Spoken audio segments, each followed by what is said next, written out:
So, nandito na kami sa Pico del Oro. Ayan, o. Ito na kami.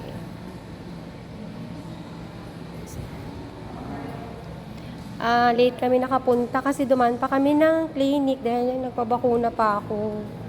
So, ayan. Dapat nga po-postpone na lang eh. Wag na, sayang naman Pico. Ayan. So, pagod na pagod ako ngayon. Grabe, yung hindi planado talaga yung pagpunta. So, yan. Nakaganda dito. Yan. Anyway, siguro nakapunta na rin kayo dito. So, yan. Ito kami, Pico. So, na-late kami ng punta. Pinakancel namin. Tapos, ano na naman. Nag-book na naman.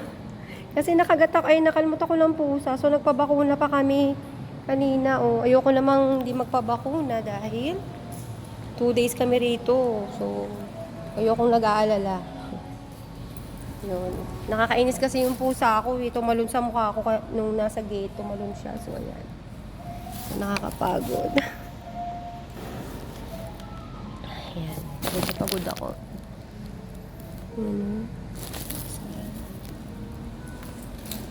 Ay, buti nga. Kinancel niya. Tapos, ayan.